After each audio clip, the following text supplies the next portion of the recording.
Hi SBL students, this is Miss Murray and the assembly today will be all about life after school and inspiring you to make the best choices for yourself and your future. In our Friday tutor time sessions, we've introduced you to the importance of careers education.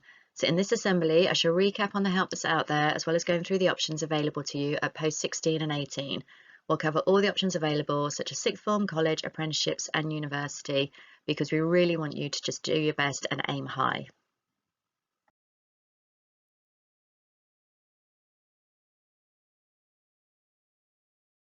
So you need to be prepared. We know you're all brilliant students with so much potential, and so this assembly will help you know the basics to make sure you can make the best of yourself. The Benjamin Franklin quote at the top, which is basically fail to prepare, prepare to fail, is one I remember a lot when I'm planning exams, and it's very true. It's also a favourite of Karen Brady's on The Apprentice, and it's something that you will find when you're sitting your exams. If you fail to prepare in advance, you won't get the grades that you're expecting or possibly deserve. At the moment, you're all at different starting lines. The finish line is the same for all of you, but some of you are a bit closer to that finish line and some of you are going to take a little bit longer to get there. Years 7 to 9, you'll be thinking about your strengths, your weaknesses, your favourite subjects, those you excel in, your option choices, which will be coming up, what you're going to work hard at. And years 10 to 11, you'll be thinking about obviously all of that still, plus your next step, the qualifications and the grades that are needed, the potential for growth, and if you've got a particular profession in mind, you'll want to start researching the demand and the salary. As you can see, GCSEs are a level 2 qualification, so ideally when you're in year 11, you'll be looking at progressing to a level 3 qualification, such as A levels. However, some areas do require you to start at level 1 or 2, such as construction, hairdressing, and more practical technical subjects, as you'll need more specialist training which hasn't been covered as part of the curriculum. If you are interested in one of these courses, don't think you don't need to pass your GCSEs, however. From 2013, the government raised the participation age to 18. So this means young people will have to continue in education or training until at least their 18th birthday, which can be in the form of an apprenticeship.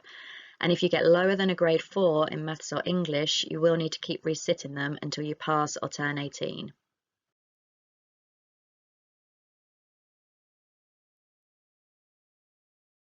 Qualifications are really important. You want to get as many qualifications as you can. The more qualifications you have, the more options. You carry them around with you all your life. I liken them to being in your backpack, which you can just pull them out when you need them because you never know when you may need them.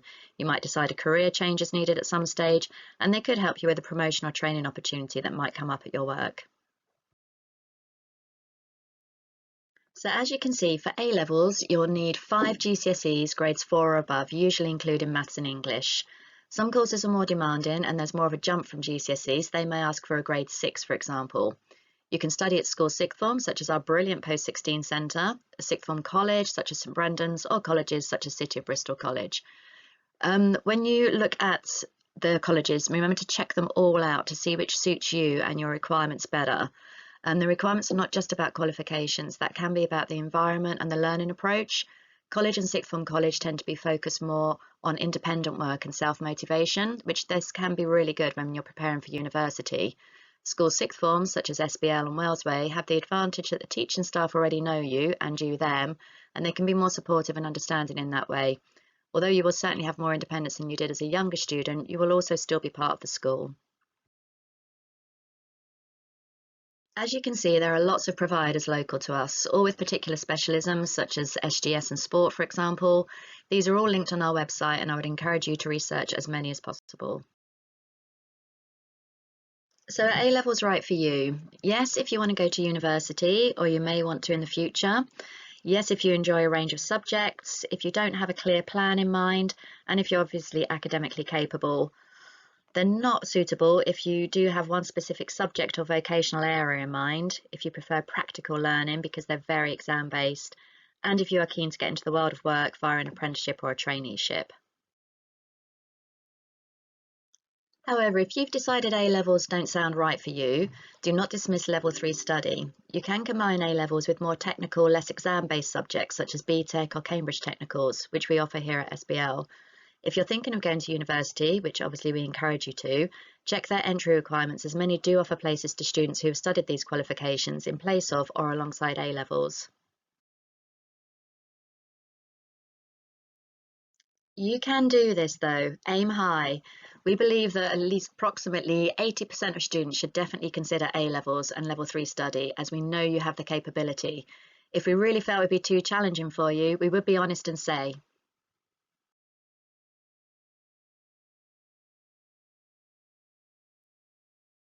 So apprenticeships. Apprenticeships have been increasing in popularity over the last few years. They're very different to the apprenticeships of old and extend all the way up to degree level. For some industries, you will have to start with an intermediate apprenticeship to learn new specialised skills, and there have been lots of sectors offering apprenticeships in some surprising professions such as fashion, health, public services, publishing and education. Take note though, because it can be harder to get an apprenticeship. You need to find a provider, and with the current situation, these have sadly become fewer. I always strongly advise having a backup plan of college or sixth form just in case, because places can fall through at the last minute and we want you to have other options. So the pros and cons of apprenticeships. Pros are you earn while you learn, you're ready for work, you can progress through the same levels up to degree level with no fees, you get practical hands-on experience, which is awesome for your CV, and you get treated as an adult. The cons are it is a difficult job market at the moment. You've got limited options at age 16. You might want to change your career and you will need further qualifications. And you also get treated as an adult. I'll explain. Basically, because you'll be treated as a genuine employee, this means you're joining the banter and all the fun stuff and everything, but you also need to be prepared for some constructive criticism at times, which might come across differently to how it does in school. If you're really not sure what you want to do, I would advise further study. If you've always wanted to be a plumber, for example, then that's fine. But if you're not sure, you are limiting your future options.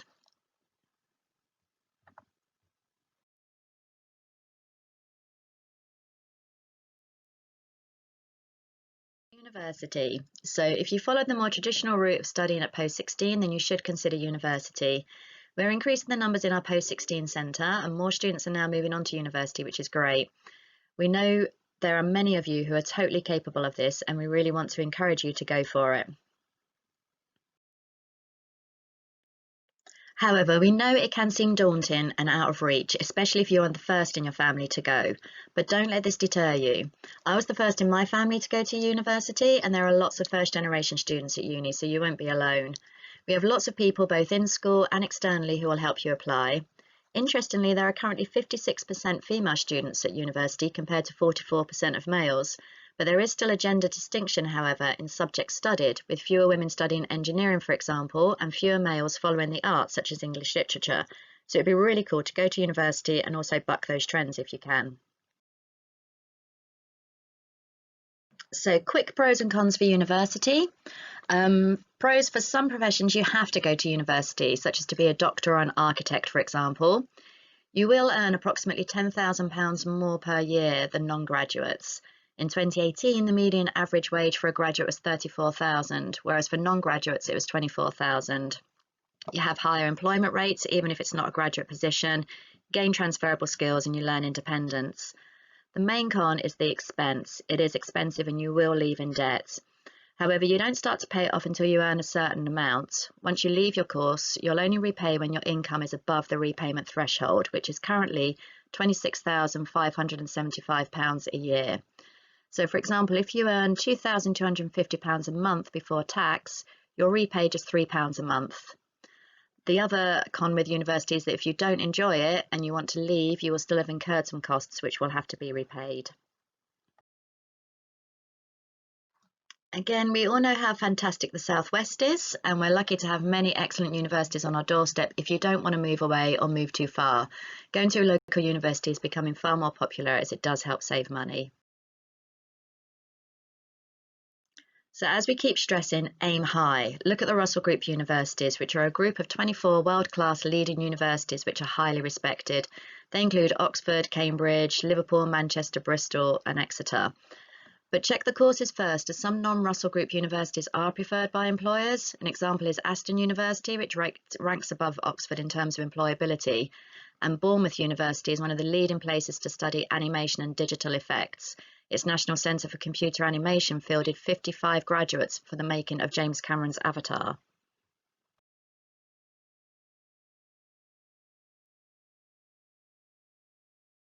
So in summary, we want you to be ambitious. Go for it. Aim high, have the biggest aspirations and ambitions you can. Think outside the box. Consider options that you've never thought of before. You've got your whole life ahead of you. You can choose anything. Take independent decisions. Don't follow your friends. Do what's right for you. Your friends will always be your friends. You don't have to go to the same college and study the same course. And be brave. It does take bravery to do this, and you won't know unless you try. So we believe in all our students, and we will always give you the best unbiased independent advice for you. However, if we feel you are selling yourself short, we will encourage you to aim higher, as we really do want you to have the best future possible. We want you to have as many options and choices open to you. We want you to get up happy and energized every day and be satisfied and contented. We want you to be successful. It will take some hard work from you, but it will be worth it. The future is bright, SBL.